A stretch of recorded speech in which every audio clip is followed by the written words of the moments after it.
অনুরোধ রইল ভিডিওটি প্রথম থেকে একদম শেষ পর্যন্ত দেখবেন, তাহলে আপনি নিজেই বুঝে যাবেন আল্লাহর অস্তিত্ব সম্পর্কে। তো চলুন ভিডিও শুরু করা যাক আমাদের চাঁদ থেকে। আমার বলাটা জরুরি না, তবুও বলছি, এখন আপনি যে ছবিটি স্ক্রিনে দেখতে পাচ্ছেন সেটি হচ্ছে আমাদের চাঁদ, যা কিনা আমাদের পৃথিবীর থেকে 4 গুণ ছোট। শুধু এটুকুই না, এটা সিরিস এবং প্লুটো নামের গ্রহ থেকে বড়। এরপর মার্কিউরি, যা আমাদের চাঁদের থেকে অনেক বড়। এরপর গ্যানিমেড, যা মার্কিউরি থেকে আরও একটি বড় গ্রহ। এরপর মার্স অর্থাৎ মঙ্গল, যা কিনা গ্যানিমেডের থেকেও বড়। তারপর হচ্ছে ভেনাস, যা মঙ্গল থেকে বড়। তারপর হচ্ছে আমাদের পৃথিবী, যা কিনা ভেনাস থেকে বড়।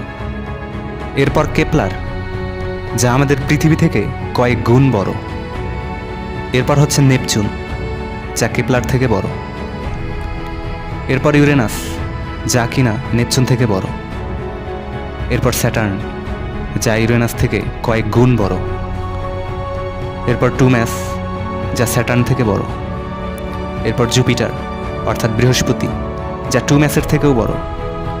এরপর এই গ্রহটি, যার নাম হচ্ছে HD 100546, যা কিনা পেছনের সব গ্রহ থেকে বড়। এরপর আমাদের সূর্য, যা এই গ্রহ থেকে বড়। সূর্য থেকে বড় হচ্ছে সিরিয়াস, যেটি কিনা আকাশের সবচেয়ে উজ্জ্বলতম তারা। এরপর পোল্যাক্স, যা সিরিয়াস থেকে বড়। পোল্যাক্সের পর আর্কটেরাস, যা পোল্যাক্সের থেকেও বড়। এর থেকে বড় অ্যালডিব্র্যান্ড, যা কিনা একটি তারা। এর থেকেও বড় হচ্ছে রাইজেল, যাকে ব্লু সুপার জায়ান্ট বলা হয়ে থাকে। এর থেকেও বড় হচ্ছে পিস্টল স্টার। এর চেয়েও বড় হচ্ছে অ্যান্টারিস, যাকে রেড সুপার জায়ান্টও বলা হয়। আর এর চেয়েও বড় বিটেলজুস। এরপর ক্যানিস মেজরিস, যা এই সকল তারা হতে অনেক বড়। আর এর চেয়েও বড় ইউআই স্কুটি। এ সকল তারা আমাদের গ্রহ থেকে অনেক অনেক অনেক বড়। এবার এই ভিডিওটিকে জুম আউট করতে করতে আমরা পুরো মহাবিশ্বের আকার পর্যন্ত যাচ্ছি। কি এই মহাবিশ্ব? কত বড় এই মহাবিশ্ব? শুধু দেখুন ভিডিওটি। এরপর হয়তো আপনার নিজের ভেতর থেকেই উত্তর চলে আসবে, এই মহাবিশ্বের তুলনায় আমরা কত নগণ্য। এখন যে দৃশ্যটি আপনি দেখছেন, সেখানে লাখো কোটি তারা রয়েছে। এটি হচ্ছে আমাদের গ্যালাক্সি, যেখানে লাখো কোটি গ্রহ তারা যে যার অবস্থানে বিদ্যমান। আর এই কোটি কোটি তারা আর গ্রহ মিলেই তৈরি আমাদের মিল্কি ওয়ে গ্যালাক্সি। এটি হচ্ছে আমাদের আকাশগঙ্গা, যার সীমা অপার, যেখানে রয়েছে কয়েকশো কোটি গ্রহ নক্ষত্র। এটিই হচ্ছে আমাদের মিল্কি ওয়ে গ্যালাক্সি।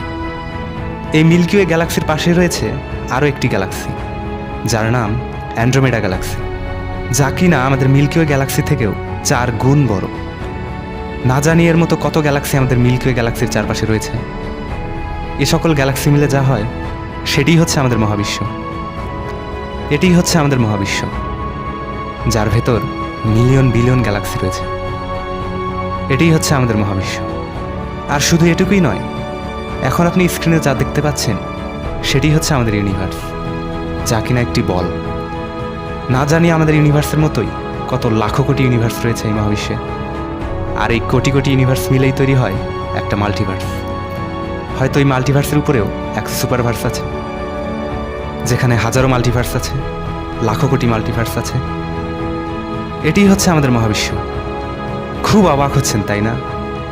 এখান থেকে মাইক্রোস্কোপ লাগিয়েও যদি আপনাকে খোঁজেন, আপনার অস্তিত্ব তো দূরের কথা, আমাদের গ্যালাক্সিকেও খুঁজে পাওয়া যাবে না। ভিডিওটি দেখে একবারও কি ভেবেছেন যে এগুলো আসলো কোথা থেকে? কোথা থেকে আসলো এই মহাবিশ্ব? কে বানালো এই মহাবিশ্ব? এত বড় স্পেস, এত বড় জায়গা কিভাবে চলছে?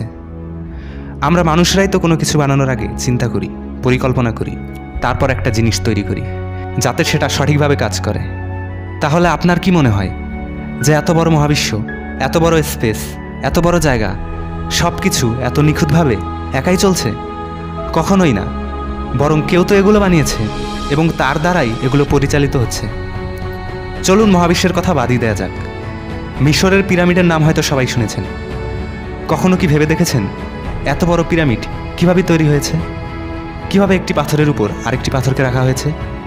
যেখানে একটি পাথরের সর্বনিম্ন ওজন 5 টন, সেখানে কিভাবে তৈরি হয়েছে পিরামিড? পিরামিডের কথা বাদই দিলাম, আপনি কি স্টোনহেঞ্জের নাম শুনেছেন? স্ক্রিনে যে ছবিটি দেখতে পাচ্ছেন সেটি হচ্ছে স্টোনহেঞ্জ।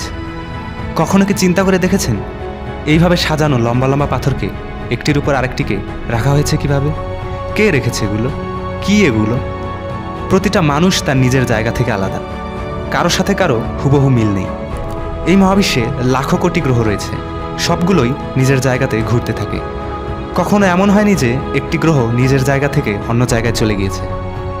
আমাদের বেঁচে থাকার জন্য খাবারের প্রয়োজন হয়, আর এই খাবার আমরা পৃথিবী থেকেই পেয়ে থাকি। আমরা নিঃশ্বাস নিয়ে থাকি, কিন্তু আজ পর্যন্ত ওই বাতাসকে কেউ কোনো দিন দেখতে পারিনি। এই পৃথিবীতে বেঁচে থাকার জন্য যে জিনিসের যতটুকু প্রয়োজন ততটুকুই রাখা হয়েছে। বায়ুতে অক্সিজেন সহ অন্যান্য গ্যাসের পরিমাণ, তাপমাত্রা, বায়ুচাপ, গ্র্যাভিটি ইত্যাদি সব কিছুকেই প্রয়োজন মতো রাখা হয়েছে। যদি এসব জিনিসের যে কোনো একটিরও সামান্য কম বেশি হতো, তাহলে এই পৃথিবীতে জীবের অস্তিত্ব থাকতো না। পৃথিবী তার নিজ অক্ষে চারিদিকে 30 কিলোমিটার পার সেকেন্ড বেগে ঘোরে। এই ঘোরার গতি যদি সামান্য পরিমাণও কম বেশি হতো, তাহলে আমরা সুশৃঙ্খলভাবে বসবাস করতে পারতাম না। সূর্যের ক্ষতিকর রশ্মি থেকে বাঁচার জন্য পৃথিবীতে ওজোন স্তর রয়েছে। এটা না থাকলে পৃথিবীতে কোনো জীব বাস করতে পারতো না। বসবাসের জন্য যে সব জিনিসের প্রয়োজন সব কিছুই দেওয়া হয়েছে। এর পরেও কি আপনার মনে হচ্ছে যে সব কিছু এত নিখুঁতভাবে একাই চলছে? কখনোই না। বরং এমন একজন আছেন যিনি এই সব কিছুকে বানিয়েছেন, সব কিছুকে চালাচ্ছেন। তিনি আর কেউ নন, তিনি হচ্ছেন সব কিছুর মালিক, আমাদের সৃষ্টিকর্তা মহান আল্লাহ। তার পরিচয় সম্পর্কে আসলে আমাদের কোনো ধারণাই নেই। সকল প্রশ্নের উত্তর আপনি 1400 বছর আগে কুরআনে পেয়ে যাবেন। মন দিয়ে কুরআন পড়ুন, আল্লাহকে জেনে যাবেন।